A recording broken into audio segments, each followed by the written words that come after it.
qué te llamas Caneli? Por la Caneli. La laca. ¡Ay, la Caneli! Hola amiguitas, bienvenidas una semana más a Ayla Caneli, vuestro podcast y cada día el de más gente. ¿Cómo estáis? Espero que estéis estupendas mientras me escucháis. Y bueno, tengo hoy un episodio un poquito... Yo estoy un poco con temor porque es la primera vez que hago algo así. Yo cuando empecé el podcast lo empecé para dar a conocer aficiones mías, mis gustos y cosas que en general sobrevolaban un poco mi mundo. Pero el episodio de hoy va a ser muy diferente, porque el episodio de hoy tengo conmigo a un gran amigo, a Luis Chinaski. Buenas, Luis. Buenas. Estoy dando inicio al tema, pero antes que nada quería saludarte y preguntarte qué tal estás. Yo muy bien, todavía con resaca de Sitges. Bueno, estamos un poquito igual, ¿verdad? Estuvimos en Sitges, fue lo máximo. Tenéis el episodio anterior de Repaso a Sitges con Xavi Parra para que escuchéis lo que vimos, lo que no vimos, lo que nos gustó, lo que no nos gustó. Pero ahora, cariño, estáis escuchando este episodio 57 de Ayla Caneli, y es un episodio que la batuta la va a llevar Luis. Vaya. Porque yo, sinceramente, es un tema que no controlo mucho. El de la animación para adultos, como si dijéramos. Vamos a entrar también en lo que es esta etiqueta. Vamos a hablar sobre animación. Sí. Y Luis, en ese campo, es un bastante entendido. Luis me dijo, yo quiero que me invites a tu programa y quiero hablar de esto. Y yo le dije, Luis, yo no entiendo de nada de eso, pero si tú vienes y me dices que lo quieres hablar tú, lo hacemos. Y aquí estamos. Sí, aquí estamos. Me parece bonito que tratemos este tema porque siempre que te he intentado recomendar alguna película, medio obligarte a ver una película, ha sido cine de animación, ¿verdad? ¿Verdad? Creo que hay un par por ahí. La más reseñable es Perfect Blue, que creo que podremos hablar de ella. Perfect Blue y la del pepino. Sí, la del pepino, sí, la de mi vida de calabacines. La de Perfect Blue, ¿cuántos meses me tiré recomendándola? Pues por lo muchísimo, menos seguramente. 4 o 5 perfectamente. Pero yo creo que fue peor la del... Sí, pero bueno, tampoco te insistí tanto, no merecía tanto la pena. Fueron más tiempo, quiero decir, fue más tiempo desde que empezaste. Pero fíjate que es verdad que al final yo creo que todos, desde pequeños, obviamente nuestro primer contacto con el cine suele ser a través de la animación. Uh-huh. Pero sí que estamos muy influenciados por cierta animación. La animación de Disney, sobre todo, ¿no? Hombre, claro. Que nos influye, además de ser esas primeras películas. También luego hay mucha gente que se queda un poco colgada, ¿no? Y se queda un poco ahí con el capítulo, no sé cómo decirte, ¿no? Como pillado. El concepto marica Disney, ¿no? Un concepto marica Disney, pero vamos, también chicas Disney, de todo Disney. Claro. Gente que llega a una edad un poquito más madura, adulta, pensando que la realidad es como se la plantaron en esas películas que veían de pequeños, es lo que quiero decir. Es difícil también de construirse, ¿no? De todo eso. De todo aquello. De todo ese mal que nos ha metido Disney desde la cuna, ¿no? Pero hay más animación aparte de Disney, obviamente. Claro, y hay más animación aparte de una animación creada para los niños, ¿no? Que diríamos que sería un poco esta que estamos comentando de Disney, también un poco Pixar, ¿no? Aunque Pixar siempre ha tenido esa etiquetita de animación un poco elevada, ¿no? De para niños elevados, ¿no? Que son los que tienen... Los niños que se suben a un escalón. Exacto. A ver, has dicho cosas que son muy ciertas. Es cierto que la mayoría de nosotros, bueno, yo creo que en Occidente todo el mundo, su primer contacto con la animación es Disney y es muy difícil salir de ahí. Yo rompo una vara a favor del concepto chica Disney o marica Disney porque no creo que haya nada de malo. Lo único que sí que es cierto que es lo que dices tú, poder deconstruirte o saber de lo que te están hablando y trascender a eso, ¿no?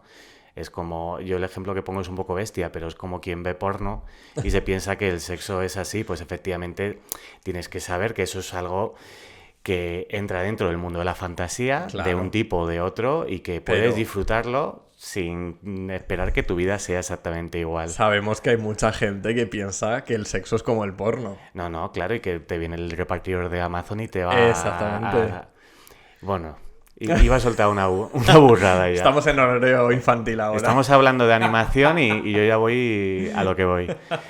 Lo de la etiqueta animación para adultos, sí que es cierto que cuando planteamos el podcast lo hablamos desde ese punto de vista, pero no llego a estar cómodo del todo, porque como bien has dicho, es una etiqueta que parece como que legitima que veamos animación, como cuando hablamos de terror elevado, que parece que es un tipo de cine que es menor o que es menos interesante y al poner la etiqueta como que me cubro las espaldas. Creo que lo más interesante de la animación es que rompe una barrera con la realidad que obviamente disfrutamos cuando somos niños, pero también cuando somos adultos. De hecho, creo que cualquier película de animación, hay muy poco cine de animación que sea exclusivamente para niños. La mayoría tienen una opción intergeneracional que, como en el caso de Pixar, que es el más evidente, como has dicho tú, es muy fácil tener una mirada adulta sobre un guión de Pixar y disfrutar de cosas que un niño pierde por el camino. También a lo mejor, realmente, a ver, estábamos criticando, empezó un poco así, criticando lo de Disney, sobre todo yo, pero obviamente yo sigo siendo un mega fan de las películas de Disney, claro. sigo viéndolas, incluso ahora de adulto encuentro lecturas que quizá de pequeño no encontraba en ellas. O veo de otra forma, o ciertos detalles. Me refiero, obviamente la mirada de un niño no va a conseguir captar todo el mensaje, ¿no?, que está en el cuadro. Y quizá también eso es lo divertido, ¿no? De ir creciendo e ir viendo cómo evoluciona tu mirada respecto al mundo y respecto, pues, a esas películas con las que has crecido, entre comillas, ¿no? Claro, es como el tópico que pone la gente que idolatra El Principito, el cuento, que depende de cuándo te lo leas, sacas cosas. Y a ver, coñas aparte con El Principito, es cierto, todos tenemos una mirada respecto a la edad que tenemos y podemos sacar cosas totalmente distintas dependiendo de cuándo volvamos a ellas. Yo soy muy partidario de volver a los clásicos de la infancia, aunque sea solo para pensar cómo has cambiado desde entonces, ¿no? La Sirenita, por ejemplo, ahora visto como adulto, sacas un montón de red flags de ahí, pero ¿por qué no vas a disfrutarla? Es una película perfectamente animada, con una villana brutal. Yo creo que precisamente la gracia está en que cuando creces es más fácil que te identifiques con los villanos, porque un villano bien escrito, como es el caso de Úrsula, tiene ese amargor del mundo adulto que de pequeño casi te da miedo, pero que de mayor dices, pues claro, reina, si yo soy igual. Y fíjate cómo La Sirenita, yo creo que es una de las películas que más apela quizá a ese niño queer, a ese niño marica. Sí, desde luego. Por varios ingredientes que realmente cuando eres pequeño no te das cuenta que están ahí.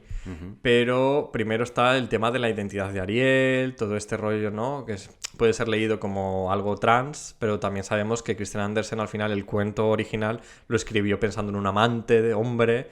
Luego tenemos a esa Úrsula, esa villana, que es un poco... no es un poco, es Divine. Es Divine, pura y dura. Es una travesti, o sea, es una de las referentes drags del siglo XX. Pero claro, de pequeño, sabes, te apela, pero no sabes de qué forma, por qué te llama, ¿no? Y de mayor, quizá de dar estas lecturas sí que sea más guay. Yo, por ejemplo, tengo el momento de Toy Story, ¿no? Más o menos tú y yo tenemos la misma edad. No sé si... Es un poco mayor, pero bueno, sí, también. Si tú has tenido la misma relación con Toy Story, que yo Toy Story 1 la vi, claro, en su momento, siendo pequeño, niño. Luego Toy Story 2 también, porque fueron muy poquitos años de diferencia.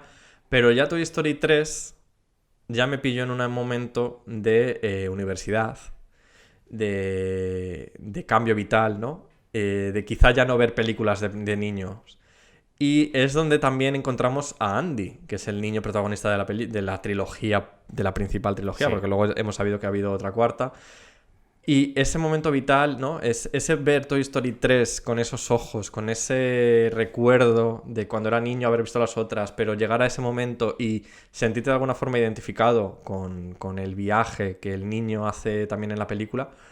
Yo creo que es una experiencia que solo la puede hacer, por ejemplo, gente de nuestra generación, Sí. que ha crecido con esas películas, porque a lo mejor los niños de hoy en día ven las películas seguidas y bueno, pueden tener otras lecturas, les puede gustar más o menos, pero esa lectura, ese arraigo, ¿no? Quizá ese mensaje, ese no sé cómo llamarlo, también es algo único, ¿no? Que nos da a lo mejor pues esa animación por haber crecido con ella. Sí, eso creo que fue una apuesta muy inteligente por los de Pixar, porque al final se dieron cuenta de que Toy Story era una película generacional y que era importante crecer con los espectadores que vieron la primera y la segunda.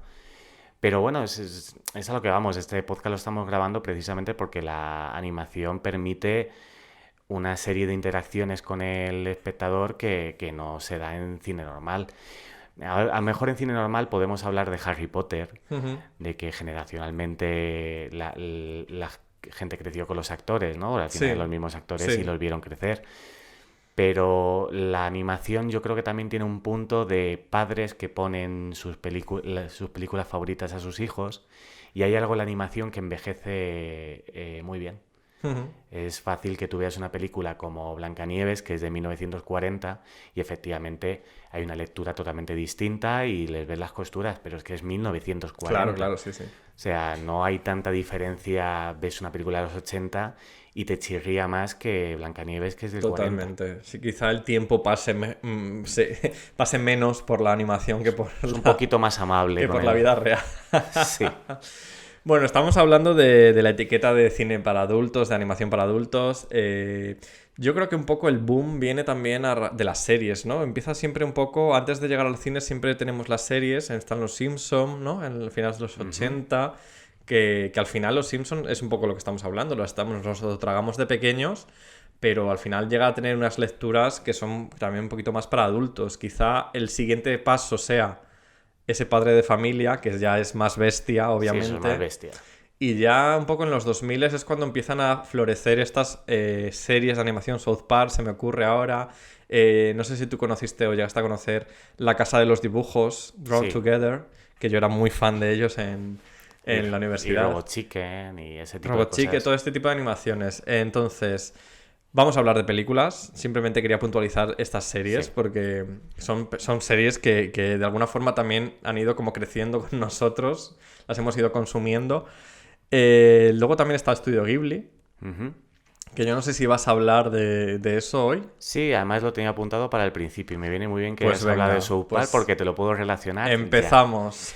Mira, creo que hay una parte de la animación que precisamente como cultura pop apela mucho al contexto que tiene y hay series como Los Simpson o como South Park que son fruto de la sociedad americana. De hecho, Los Simpson y South Park no podrían existir sin las cadenas privadas, sin MTV, sin ese tipo de cadenas que permitían contenido para adultos separado del contenido para niños. Como peli te diría BBC Bucket. BBC Bucket es un producto de la MTV, es puros 90s y también es fruto precisamente de esa peculiaridad, ¿cómo decirlo?, del país en el que se emite. En el caso de Estudio Ghibli te lo relaciono porque lo bonito de Estudio Ghibli es que tú puedes tener una mirada muy cercana a Japón, como con cualquier película de animación japonesa, pero lo ves desde tu punto de vista europeo en este caso, y ese tipo de diferencias quizás son las que te llaman la atención de su cine. Yo me había apuntado aquí para recomendarte el cuento de la princesa Kaguya, Ujú. que es una película de Ghibli que no es de Miyazaki y que también habla de un cuento popular, como en el caso de La Sirenita o de todo el cine hecho por Disney. Pero visto desde el punto de vista de un europeo, hay un montón de cosas muy complicadas. Y visto desde el punto de vista de un adulto, aunque un niño pueda disfrutar la historia, hay una mirada muy interesante sobre cómo se objetiviza a la mujer, de cómo las expectativas de tus padres pueden arruinar tu propia libertad, bueno, de cómo es crecer en general en un mundo en el cual se espera algo de ti.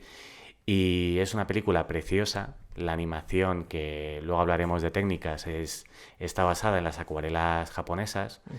Y es una película preciosa de ver. Tiene una escena a mitad de película que es casi una pieza de videoarte, en la cual la protagonista está montada como una princesa.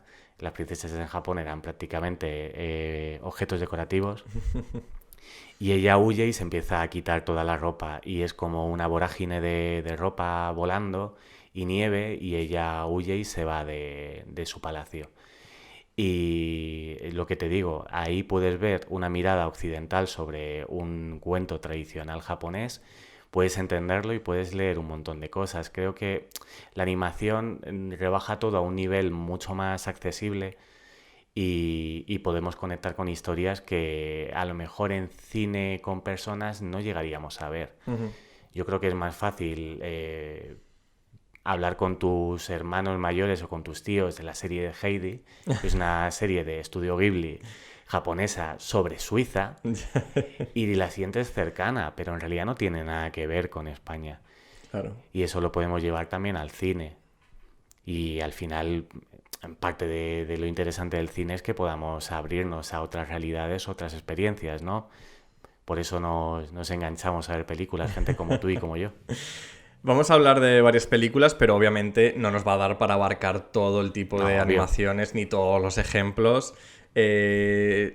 Quiero dejar claro eso antes de empezar, porque luego está la típica lista de ¡ay, no habéis hablado de esta, no habéis hablado de lo otro! Y Pues cariño, esta es pues, mejor. Claro, entonces quiero dejar claro que esto va a ser un episodio personal de Luis Chinaski. Cualquier crítica va a ir a él directamente. Gracias, gracias. Porque son las películas que él ha seleccionado, que más le gustan, que más él ha pensado que eran ejemplos perfectos para la tesis que vamos a comentar. Yo estoy deseando que me descubra nuevas películas. La de la princesa ya me la he apuntado, creo que está en Netflix, me la voy a poner. Ujú. Y continuamos, Luis. Pues si quieres, podríamos hablar de técnicas de animación. Es cierto que la mayoría de las técnicas de animación están muy ligadas a los efectos especiales, pero vamos, las técnicas de animación llevan existiendo desde antes de que el cine existiese. Desde la técnica tradicional de dibujo con fondo y movimiento a la rotoscopia, que es algo que parece muy moderno, pero es del año 17, de 1917. Wow. Y que básicamente es dibujar sobre una imagen grabada previamente. Ahí, mira, lo curioso es que hemos visto un montón de imágenes de rotoscopia sin pensar que era animación, pero vamos, la base es la misma. Por ejemplo, en Tron, que podríamos hablar de ello porque Es hace el 40 aniversario, años, además. sí, efectivamente, todos los planos están animados con técnica tradicional, pero la técnica de grabado es la rotoscopia. Se grabó la película y se pintó encima. Ok. Ahora mismo parece que estamos con el CGI, pero el CGI tampoco está, no inventa mucho. ¿Sabes? Al final es aplicar técnicas que ya se hacían hace Sí. 40 años, pero con otros costes distintos y con otras herramientas distintas, en este caso Exacto. programas de ordenador. Y destacar también el uso de stop motion. El stop motion seguro que bueno, toda la gente que escucha el podcast habrá visto alguna película, ya sea las que se basan en el stop motion como efecto especial, que podríamos hablar de Jason y los Argonautas o de Star Wars, la primera trilogía, o películas de animación pura y dura como Pesadilla antes de Navidad o Kubo y las dos cuerdas mágicas. Yo aquí, si hablamos de stop motion, quería recordarte una peli que vimos hace un par de años en Sitges tú y yo, que es Mad God, de Phil Tippett, que precisamente es el que hizo la animación de Star Wars y de Jason y los Argonautas.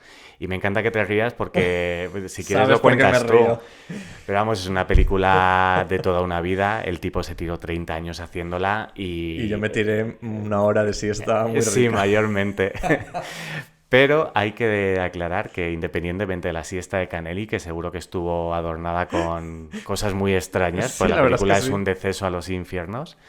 Es una película interesante de ver. Estuvo metida en YouTube y creo que, no sé si llegó a estar en Filmin en algún momento, pero bueno, sé que este podcast lo escucha gente con influencias.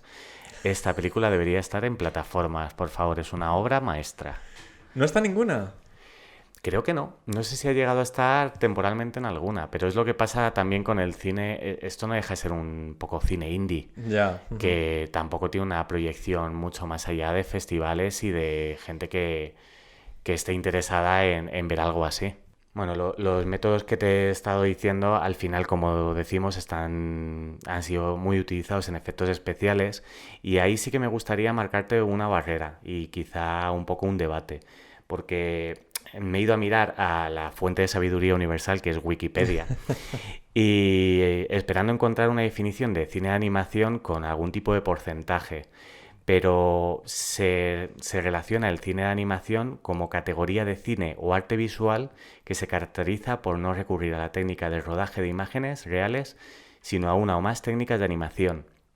Y ya como hemos hablado al principio, es cierto que ese mundo está un poco difuso. Te quiero decir, si yo grabo una película para pintar encima, ¿hasta qué punto no estoy utilizando un soporte de imagen real?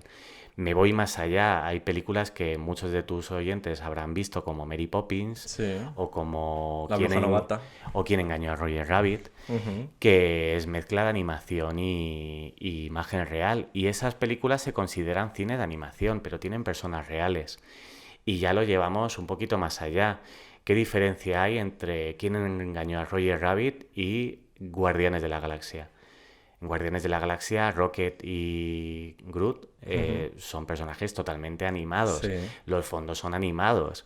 Las armas son animadas. Te quiero decir, ¿qué porcentaje hace falta para que nosotros veamos una película y consideremos que es una peli de animación? Me hace gracia porque parece que es un poco realidad passing, como si fuera reality passing. Reality passing. Porque parece que consideramos que una película es de animación cuando obviamente no estamos viendo el mundo real, pero hay un montón de películas que caminan entre ambos mundos, ¿no? Hablabas antes, por ejemplo, del Rey León. Antes Sí. fuera de micros, me refiero. Sí, es que esto tengo que decirlo, igual que rompo una vara en favor de Marica Disney, rompo la vara en la cabeza a los creadores del live action de Disney porque no puedo con la mayoría de ellos. Estoy a favor de relecturas y demás, pero hay cosas como El Rey León que sigo sin entender porque se llama live action, pero es una película de animación 100%.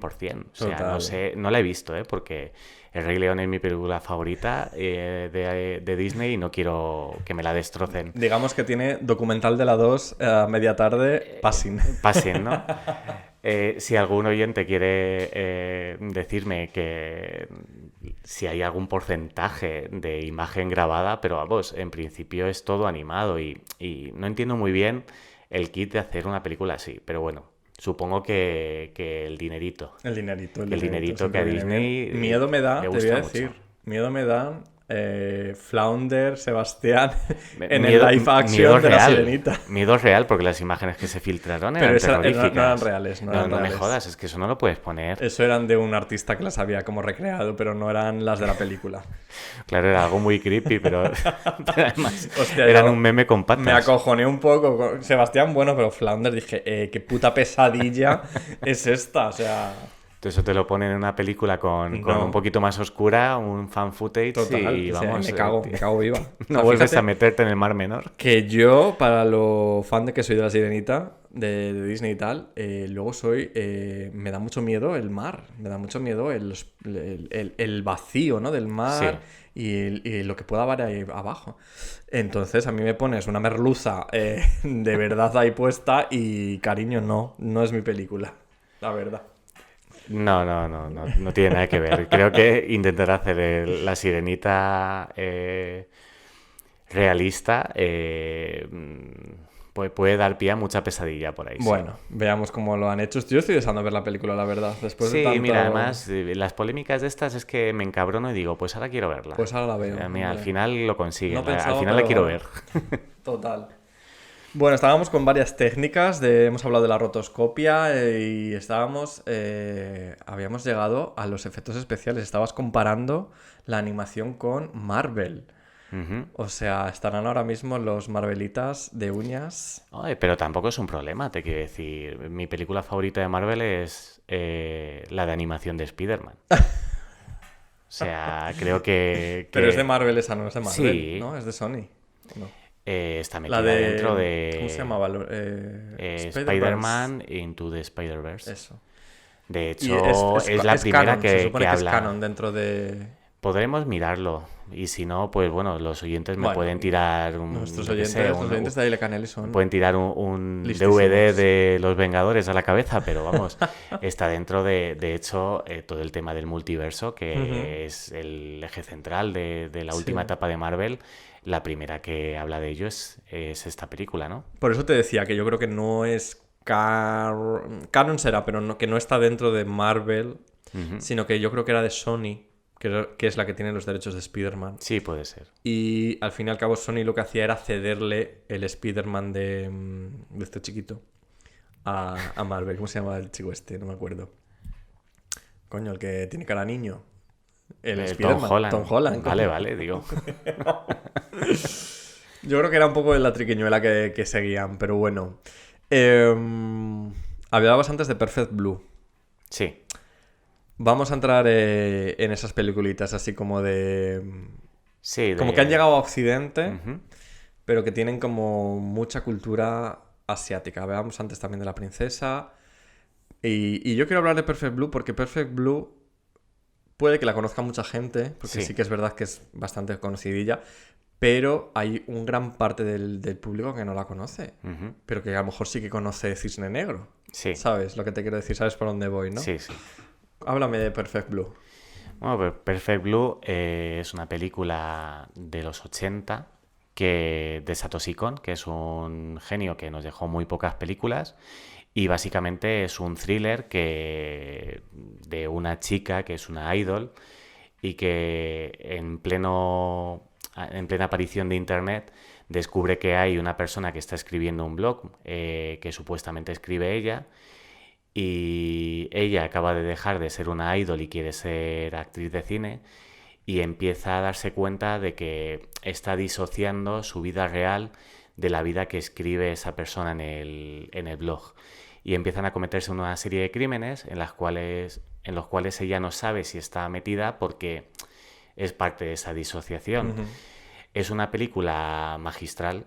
Satoshi Kon, todo el tema de la narrativa en paralelo, ese tipo de tensión, ese tipo de intriga las lleva súper bien y ha influido en un montón de cine occidental. Como bien dices, Cisne Negro copia hasta planos, pero en general cualquier tipo de thriller ha podido beber de ahí. O sea, es un poco tramposo, como si dijéramos, pero ese tipo de trampa, precisamente la animación, te lo permite con más soltura, ¿no?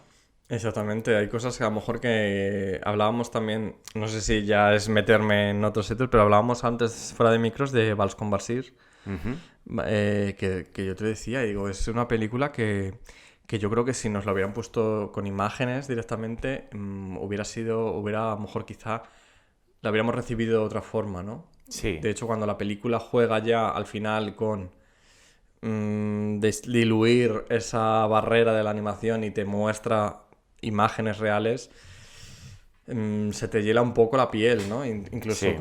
hasta ese momento, pues bueno, está contándote cosas fuertes, pero llega un momento que ya dices, joder, qué fuerte. Sí, podríamos hablar de que la animación, cuando pensamos en animación, la mayoría de la gente piensa que el cine de animación son cuentos y por lo tanto es cine de fantasía o como mucho cine de aventuras, pero con animación puedes hacer lo que quieras. Hablamos de Perfect Blue, que es un thriller, pero Vals con Basir es prácticamente un documental autobiográfico de Ari Folman y empieza a reproducir imágenes de la guerra de Del Kosovo, Líbano. del Líbano que es una guerra en la que el director estuvo destinado y hablan un poquito de la memoria, de cómo el trauma hace que se borren cosas y reproducen a través de animación escenas de esa guerra. Y hay un momento en el cual la imagen pasa a los fallecidos reales y ya borra la animación porque la animación al final es un filtro. ¿Sabes? En la propia película, creo que la viste tú hace poco también, ¿no? Sí. En la propia película hay un momento en el que el director le pregunta a su psicóloga que cómo se puede sobrevivir a las imágenes de la guerra que ha vivido. Y la psicóloga remite a un fotógrafo de guerra que hablaba de que podía superar todas las atrocidades que vio mirando a través de la cámara, porque al final mirar a través de la cámara es un filtro de la realidad y de algún modo era como ver una película. Y yo creo que lo interesante de Vals con Basir, debate esa parte, porque eso, quien la vea verá que habla del ejército israelí y es un tema complicado de abordar, pero debates aparte, es una película que habla de cómo sobrevivir a la barbarie y de cómo ese filtro hace que podamos continuar con la vida. De hecho, también hablan de la memoria. Ujú. Hay una parte que habla de que los vacíos que tienes en la memoria los rellenas con lo que te dé la gana. Sí. Que eso también creo que te recomendé y que pudiste ver la de It's Such a Beautiful Day. Sí, exacto. Es una También lo película decían. que esta sí que la recomiendo a la audiencia. Es maravillosa, es una cosa muy personal, una cosa muy particular, pero es prácticamente una obra de arte. Y ahí mira, podríamos hablar de técnicas de animación o de tipos de animación. La animación de It's Such a Beautiful Day es súper simple, pero la complejidad está en el guión. Es una película que habla de enfermedad mental, que habla de memoria, que habla del tiempo, acaba siendo casi una película de ciencia ficción.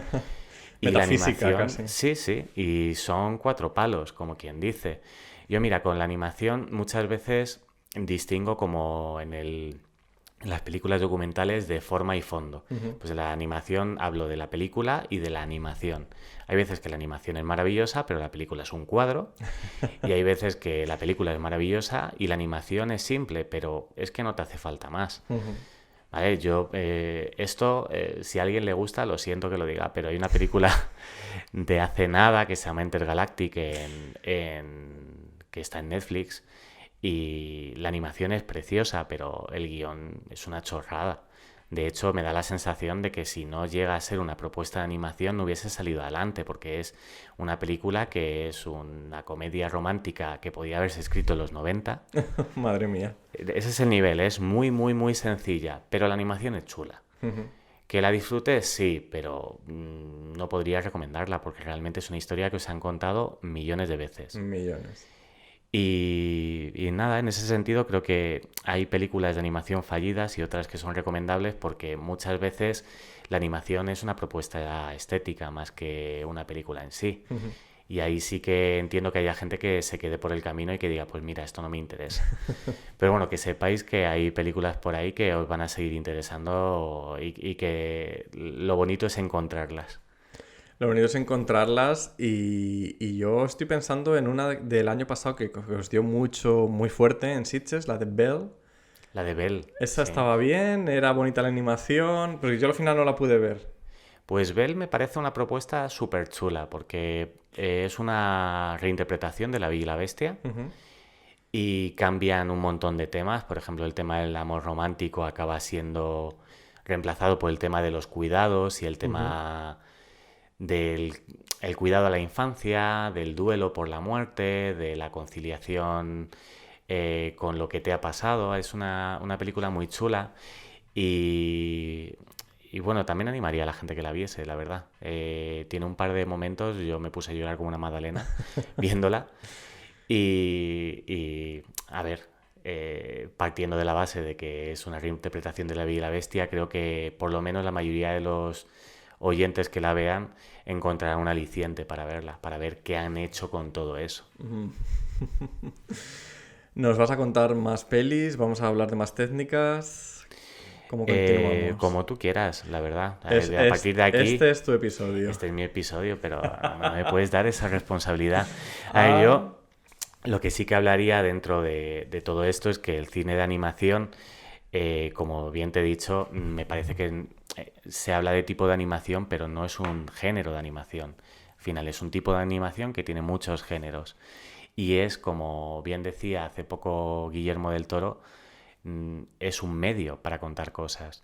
Hay un montón de cosas de la animación que podemos disfrutar y que pueden potenciar una película, como el uso del color, el uso del movimiento, el uso de imágenes oníricas que no podríamos hacer con imágenes reales por la extrañeza que generarían. Claro.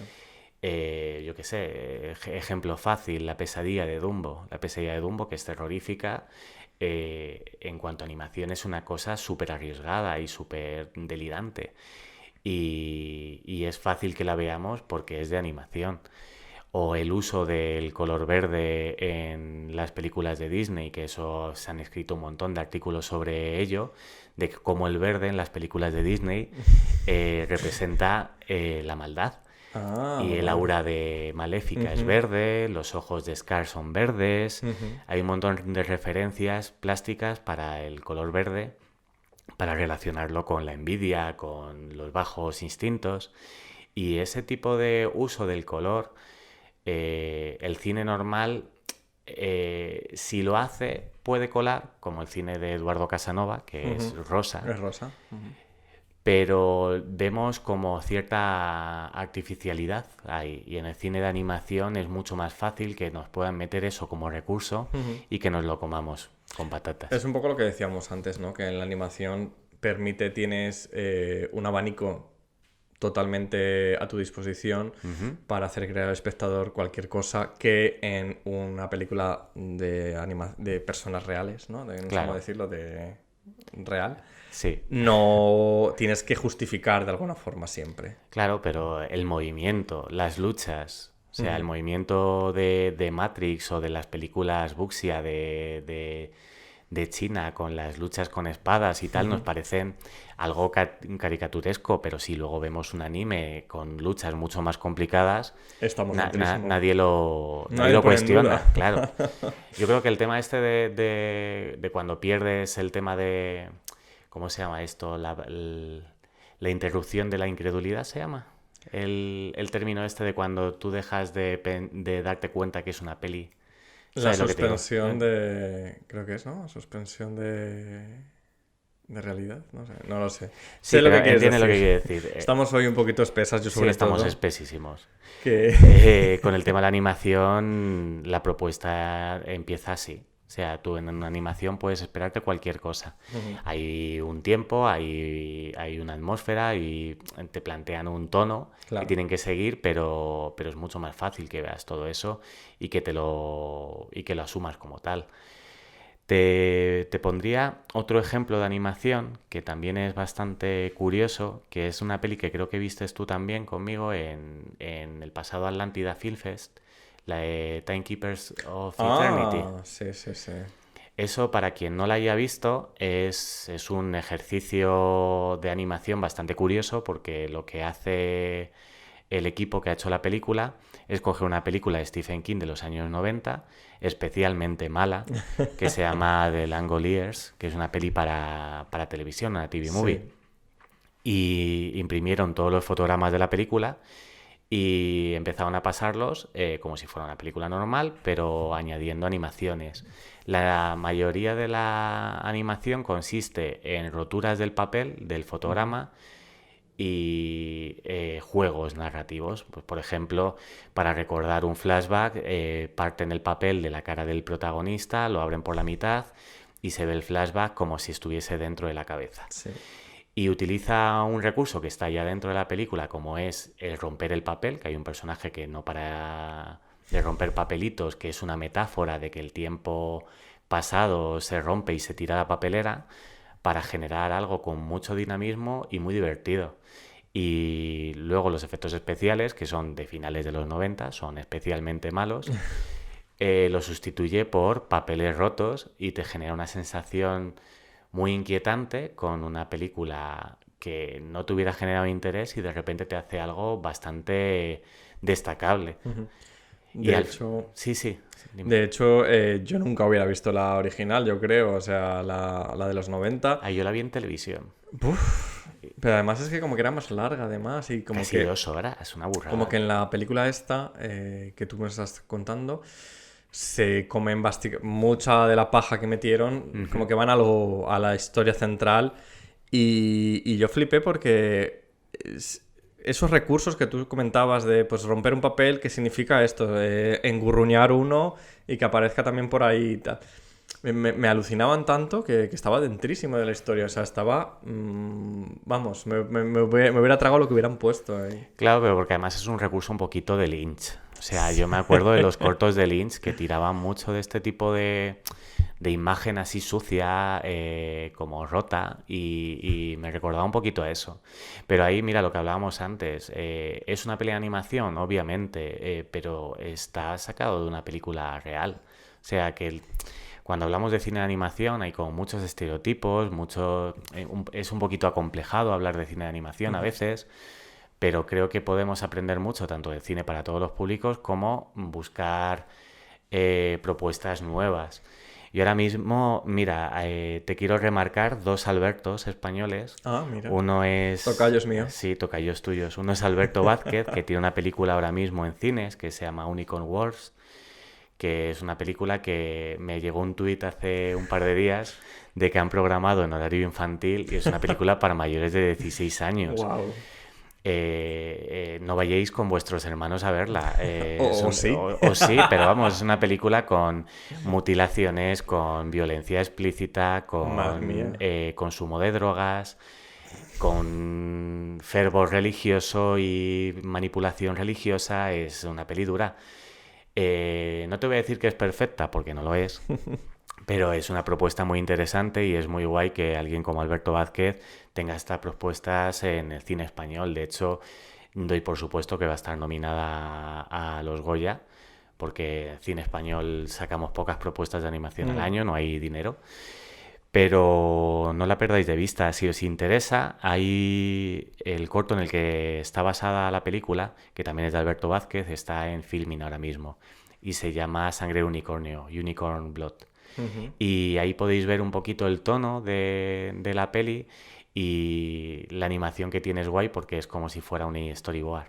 O sea, es una peli que... En el corto. Sí, se nota que lo que querían era hacer una película Para vender. y está hecha muy rápido la animación, pero tiene como un toque muy guay. Porque además tiene un par de recursos así muy chulos que no os lo voy a decir para que veáis el corto y que al final generan bastante interés. Y si os gusta, pues bueno, poneros la peli.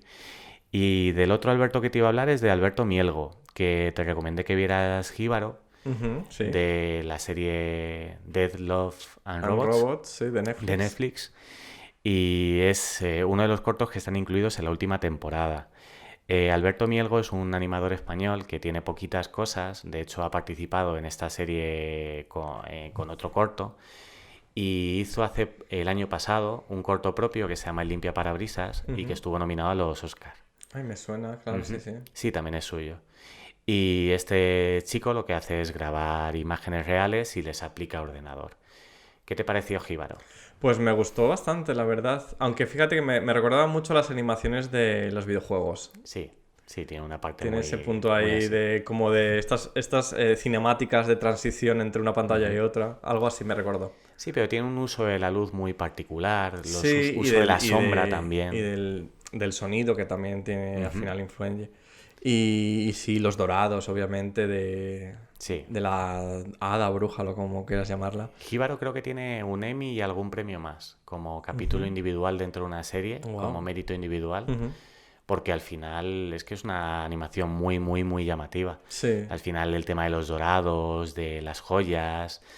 Para los que lo hayáis visto y para los que no, un poquito como adelanto, es una historia de unos conquistadores que llegan a una zona selvática, entendemos que es Centroamérica, además tiene una lectura colonialista tiene bastante un poco fuerte, y hay una sirena, una especie de ser mitológico que es una mujer llena de joyas, y hay uno de los colonos, que está especialmente bueno, que yo creo que está hecho a posta, que tiene como una especie de baile, como si fuera una relación de amor con esta sirena. Y habla un poquito de esa relación tóxica de los colonos españoles o europeos con los nativos y cómo hay una parte de provecho y una parte de violencia muy evidente. Y hay una lectura ahí muy guay. No le había dado yo esa lectura para nada. Uy, hay un par de Pero planos que lo dejan súper evidente. Ahora que lo estás diciendo, sí es verdad. El expolio a... Sí, total. a América Latina, vamos, Sí, sí, por sí, parte sí. de los europeos es evidente. Ahora cobra sentido todo lo que Pues hombre, hagas. esa serie en general, para los que os guste la animación, seguro que si os gusta la animación ya la conoceréis, no os estoy descubriendo nada. Pero si os llama la atención, tienen bastantes joyitas, porque al final lo bueno de la animación muchas veces son los cortos. Porque los cortos, como te decía antes, si tú tienes una propuesta estética y el corto funciona en 5 o 10 minutos, tampoco tienes por qué hacer una peli entera. Claro. ¿Sabes? Que yo que estoy cada vez más a favor de las películas de 50 minutos o de 60 minutos Por porque, favor, porque que, nos, por que nos favor. devuelvan nuestro tiempo. Yo películas cuando pone que son 2 horas digo, uff, Cuando pone que son 2 horas, bueno, pero es que ahora están empezando con 2 horas y media. por O sea, favor, esto... stop. Otro llamamiento a los distribuidores y a los Llamamiento. creadores. Películas de 50 minutos que Por nos favor. encantan. Volvamos al siglo XIX. Ni tan mal. Te quería decir que también a veces la animación sirve para grandes universos de películas, de sagas. Sirve como complementos. Estoy pensando, por ejemplo, en las guerras clon, de Clone Wars, en Star Wars. Se han creado toda una especie de universo increíble que es canon dentro incluso de lo que sería la mitología de las películas. Y son series de animación, al fin y al cabo. No, claro, al final tiene unos costes distintos. Ten en cuenta que, tal y como lo veo yo, que a lo mejor me estoy equivocando, la mayoría de las películas estas que vemos que son éxitos de taquilla, blockbusters, son carísimas. Y además son carísimas por el caché de los actores, no porque cueste mucho Claro. hacerlas. Y el tema de la animación es que por muy caro que saliese antes la animación, que eso es algo bueno también, que se han abaratado mucho los costes, va a costar mucho menos que grabar una película con Chris Hemsworth, con Scarlett Johansson y con Robert Downey Jr. Porque al final el caché es lo que se lleva la mayoría de Claro. esto. Y es una manera de enganchar al público. También estamos muy acostumbrados ahora a que necesites un estímulo continuo y que si algo funciona hay que explotarlo hasta la saciedad.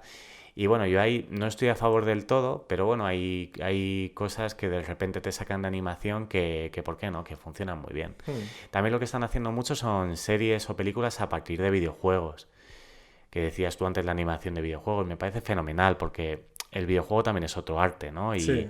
tiene una narrativa muy particular y hay gente que está enganchadísima a las historias de los videojuegos. ¿Por qué no aprovechar un medio como es la animación para contar esto? Pues sí. La verdad, yo recuerdo cuando salió la película de Final Fantasy. Sí, Tú no sé si tú la sí, recuerdas. sí. Fui al cine y todo. Uf, madre mía. Yo recuerdo, claro, Maldita la hora. yo era el momento en el que estaba enganchado al Final Fantasy X en la Sí. PlayStation 2 y yo decía, ¡guau! Van a hacer la película y tal. Y luego llegué ahí y dije, ¿qué cojones ¿Qué es esto? ¡Qué horror! Yo la alquilé en el videoclub, también te digo. Estaba más cerca de Animatrix que de Final Fantasy. Sí, Animatrix. Oye, ¡Wow! Animatrix tiene cositas, ¿eh? Somos más viejas que un loro. Bueno, ¡Wow! eso es una obviedad. Animatrix. Animatrix fue otra cosa. Sí, no, sí, fue la recuerdo perfectamente. aprovechar el filón de Matrix para sacar una peli que era una antología de animación. De cortos, sí, que tenían que ver con esto. Y además yo recuerdo que luego había un spin-off de uno de los cortos que era el videojuego Enter the Matrix de la No, claro, PlayStation claro, 2. si esto es estirar el chicle, Sí, sí, vamos. sí, que lo tenía yo. Me encanta, te arrepientes de Animatrix, pero tenías el No, videojuego. no, sí, yo era fan. Yo estaba súper dentro del universo Matrix. O sea, yo tenía las películas, tenía el videojuego y la de Animatrix la cogía varias veces en el videoclub para, en plan, verla una y otra Eso vez. ya es too much. Eso yo creo que solo la vi una vez No, y luego sí, sí, ya yo estaba un poquito más el adulto. último vuelo de la Niobe era o algo así, o de la... ¿Cómo se llamaba el corto este? ¿El de las palomas? No me acuerdo ahora ya. Es que había uno Pero como... era uno... Niobe era la que era la mujer, ¿no? De Will Smith, Sí, la actriz, ¿no? Que la que hacía esta. Entonces, esa era la protagonista del videojuego. vale, vale. Y yo no, creo entonces- que ese corto... Que el corto se es llamaba, distinto al que me se estoy llamaba algo acordando así yo. como el último vuelo de la... Y el nombre de la nave. No me acuerdo cómo se llamaba la nave. Era ese corto y luego ya era el videojuego. Algo así creo que era. Bueno, que nos estamos yendo parece que hemos ido de GB, como Estamos aquí de en plan... en plan de batallitas de nostalgia. ¿Alguna película más que nos vayas a comentar, que quieras que no se quede en el tintero? Pues mira, se ha quedado como un poquito fuera, porque podría haber hablado de ella mucho antes, pero recomendaría Anomalisa. Ajá. Anomalisa creo, no sé si la llegaste a ver tú, En el que es cine, de la vi en el cine, sí. Charlie Kaufman. Y ahí igual es una película de animación con stop motion.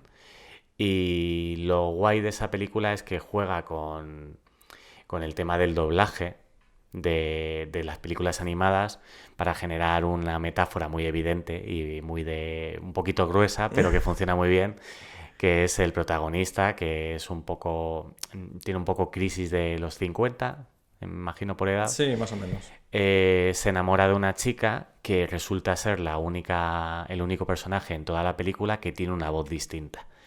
Y al final habla un poco de la monotonía del día a día y de esa persona que rompe la monotonía. Volvemos con Kaufman y sus Manic Pixie Girls, pero la película funciona muy bien, tiene una animación muy chula y aunque la metáfora sea muy evidente, pero se disfruta muchísimo. Es un poco como Lost in Translation, pero por Charlie Kaufman. Con una protagonista femenina que la pobre está ahí para complementar al hombre, sí, que ¿no? Es el problema de este guionista, pero bueno, si pasáis por ahí, funciona muy bien todo lo demás. Quería llevarme un poco a mi terreno ya. Venga. Esto. Entonces, en cuanto a representación LGTB, sí. ¿Qué podemos encontrar en animación? ¿Tienes tú alguna antorcha que nos pueda iluminar? Pues me fastidia porque precisamente como veo el cine de animación podría explotar mucho la representación LGTB. Sí que es cierto que si hablamos de representación queer, como gente extraña, gente marginada, hay un montón de ejemplos, pero LGTBIQ+, como tal, hay poca. Sí que te remarcaría una peli que estuvo nominada a los Oscar el año pasado, que es la de Flea, que estuvo a mejor documental, a mejor película animada y a mejor película. No se llevó ninguno, pero la nominación está ahí. Y... Una nominación luce muy bien, ¿eh? Sí. No, bueno, y que las merecía las tres. Ahí sí. Lo bonito de esa película es que toda la parte del guión que tiene que ver con la identidad sexual y la orientación sexual del protagonista es lo que da luz a la película. Es una película terrible sobre inmigración y de gente que tiene que emigrar fuera de su país, y los únicos momentos de luz que tiene la película tienen que ver con que él es gay. Sí, y es bonito porque estamos acostumbrados a lo contrario, que casi sea algo de lo que avergonzarse, o que en el propio cine genere conflicto con su familia, y en este caso todo lo contrario. Los momentos verdaderamente bonitos de la película es cuando se habla de esa parte de su vida. Identidad. Así que mira, eso como ejemplo está muy bien. Pues mira, acabamos con Flea si quieres ya, entonces. Sí, mira, me acabo de acordar de otra cosa. Ay, Dios mío. Perdona, que se viene. ¿Cómo se llamaba? Queerama, creo. Es una compilación. Hostia, pues sí. Una compilación de cortos queer muy chula que está y de sonido en y de movidas. Hostia, se me acaba de iluminar porque la había olvidado por completo. Si me estoy equivocando de nombre, lo ponemos en redes, pero hay un... era Queerama. Vamos a buscarlo en directo. Pero hay sí. una antología de cortos muy chula. Y además es que era muy guay, que era como muy experimental. Sí. Y es verdad que me flipó muchísimo y luego se me olvidó por completo. Me acabo de acordar y es que es una cosa muy chula. De 2017, aquí está. Dirigido por Daisy Ashquint. Fíjate, le tengo un 8 en Film Affinity. Pues sí. Recopilación de imágenes de archivo desde 1919 hasta la actualidad. De fuentes tanto documentales como de ficción. Pero esto es otra cosa. Que ilustran los enormes cambios producidos en la vida del LGTBI en Gran Bretaña. Pues a mí esto me flipó. No, pero esto no es lo que tú decías. No, lo estoy liando porque también me gustó mucho. Pero voy a buscar el nombre de lo que os digo y lo pondré en redes cuando saques el capítulo. Con la promesa de que nos vas a poner en redes esta cosa que nos ha quedado ahí en el tintero un poquito, simplemente pues darte las gracias por haber venido a ilustrarnos un poquito en animación. A ti por invitarme. Ya sabes que esta es tu casa y estás invitada siempre que quieras. Igual una animación 2 en un futuro. Pero tendríamos que buscar un tema. Pues buscamos un tema, claro. Un tema. Hablar así ha sido como muy genérico. Creo que pues, hemos saltado de un sitio a otro como nos ha dado la gana, pero bueno, pues yo qué sé, pues tan a gusto. La persona que está escuchándonos mientras friega los platos, ¿sabes? Sí. Es lo que te quiero decir. Que nada, que os quiero un montón, que ya lo sabéis, bobas, no os enfadéis con nosotras. Que pues nada, Luis, ahora sí, un besito, muchas gracias por haber venido. A ti. ¿Nos recuerdas tus redes sociales? Pues mira, en Instagram me río porque es que Porque esta lo ha parte tenido me que hace buscar mucha antes. gracia. Sí, es que no me Dice- acuerdo nunca. Me ha dicho, voy a apuntármelo aquí porque sé que me lo vas a preguntar al final. Mira, en Instagram es Luis Chinaski todo junto, en minúscula y terminado en i latina. Y en Twitter tiene una historia detrás, pero no la voy a contar. Es Luis con mayúscula, guión bajo, Chinaski con y. Y así se queda. Pues esas son las redes de Luis. Y bueno, chicas, os recuerdo que la agenda Canelli está abierta. El día 30 de octubre voy a estar en Barcelona en la Rabalada XXL en Razmataz junto a mis compañeras La Sorni y Uma Fuman en la Sala Madrid de la Rabalada para recibiros y daros pues todo lo vuestro, ya lo sabéis. El 31 de octubre no paro, porque en Halloween voy a estar en Barbanarama, así que os espero también en el Barbanarama y ya podéis comprar las entradas para la Lola y Lola revista el 4 de noviembre, cariño, no para. Os recuerdo que podéis seguirme en redes sociales, @lacaneli _ en Twitter, @lacaneli en Instagram y @ai_lacaneli, tanto en Twitter como en Instagram, son las redes del podcast. También el Coffee está abierto por si queréis dejar una propinilla, cariño, pues es ko-fi.com/ailacaneli. Y ahora mismo también podéis suscribiros al canal de YouTube de La Caneli. Además, si os suscribís, nos ayudáis muchísimo, vamos, me ayudáis a mí, La Caneli. Y ya está, un besazo muy fuerte y nos escuchamos en el siguiente episodio, la próxima semana, en Ay La Caneli.